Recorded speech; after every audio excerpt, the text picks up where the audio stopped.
It's Sunday morning, the 11th of November, here at Blanco Lirio Global Headquarters, and the north winds are back. They're not as strong as when the fire broke out. It's improved the air quality quite a bit, but I'm not sure if it's not too windy for the fixed wing air tankers to fly. I'm not hearing them operate yet this morning. It's cooler. It's quite a bit cooler. It's down to about 40 degrees out this morning.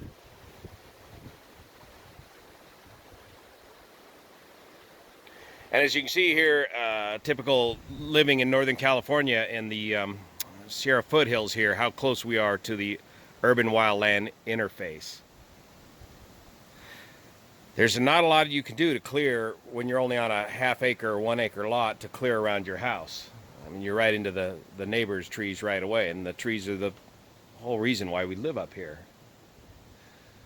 So how do these fires get these houses? Easiest, it's the leaves up on the roof or leaves in the gutter that catches your house on fire, or hot embers getting sucked up into the eaves up underneath the house and getting the fire started inside the attic, or the eaves themselves catching fire. That's how you see these spots of houses burn to the ground. Other houses survive. Sometimes the trees survive nearby because these are wind-driven events. It's a ground-driven fire, but yet the houses are destroyed.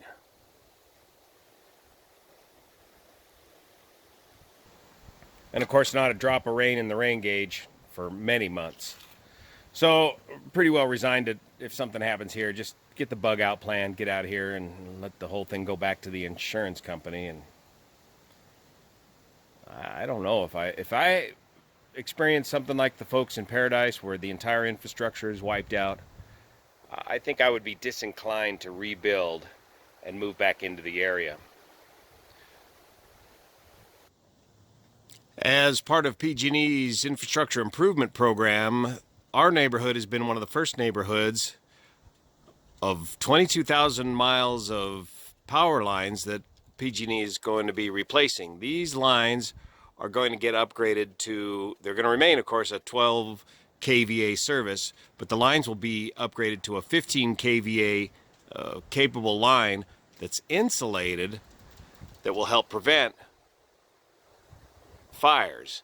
Now that heavier insulated line, well, it's heavier, so it requires all new poles, and they're replacing the transformers with more fire-resistant transformers. So no new poles, transformers, and lines for areas like this. Here you can see that we're also working on spreading the wires further apart to avoid contacting each other in a wind event. But they've also got to continue to clear back the foliage 12 feet from the wires. So that'll be more clearing.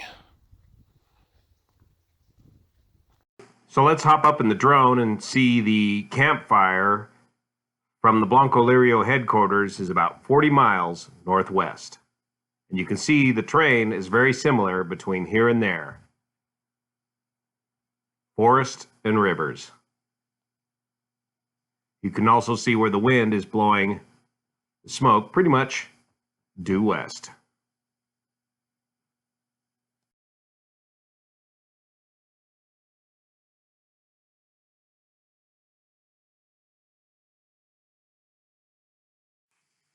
Here's the same view from today's satellite view. And now for an update on all the numbers. As of Sunday evening, about 6 p.m., the total size of the campfire is up to 115,000 acres with 25% containment. Over 4,000 personnel now working this fire, and the number of structures destroyed is estimated currently at 6,713. 29 confirmed fatalities. 228 folks reported missing. 107 of those folks have been located. With the return of the north winds, the most significant advance of the fire today was in this area, the Big Bend area, where the fire slopped over Highway 70, where they were hoping to stop it, 2,000 additional acres. pushing into the Oroville Reservoir area. Here in the wider view, we can see just how huge this fire is, almost dwarfing the already enormous Oroville Reservoir and taking up a huge portion of the entire county of Butte County. In the middle of this burned area was the town of Paradise. The fire has long since come and gone, and they're securing the area and making it safe enough where they can begin to let folks back in to see if they have a home to return to. As far as the air tankers go, today was mostly a very large air tanker or VLAT air tanker day. The 747 and the DC-10 working out of Sacramento, laying long lines of retardant. This allowed our local smaller S2 tankers to remain on alert to catch any new starts. And here's the update from the Grass Valley Air Attack Base with Pete and Julianne. Up here at the Grass Valley Air Attack Base, Pete, what day is it? It's Sunday, the November 11th. November 11th. Because yesterday was the 10th. Okay, good, thanks. Sunday, November 11th at Grass Valley Air Attack Base. Things have been pretty quiet up here. They've been playing mostly chess with the S2s, the small air tankers, fixed wing air tankers, trying to find an air base that is free from smoke. So they moved them up to Redding yesterday. Redding was out of hotel rooms, moved them all the way to Ferndale, and then back here to Grass Valley. And they've been keeping them around for initial attack, and that's what they did today. Initial attacked a couple of small fires and kept them small here in the local area. As far as fixed wing air tankers on the camp fire, that's largely a large air tanker operation at this time. So the 747 and the DC-10 working out of McClellan, plus some of the other large air tankers, or medium size, working out of McClellan as well. Tomorrow, thank you, Pete. Tomorrow is, which day is it? Veterans Day. That's right. A veterinarian is someone who cares for an animal. A veteran is someone who served for their country in either a war, for example, World War I or World War II, or they just served for their country in a good way. That's right. Very good, Julianne.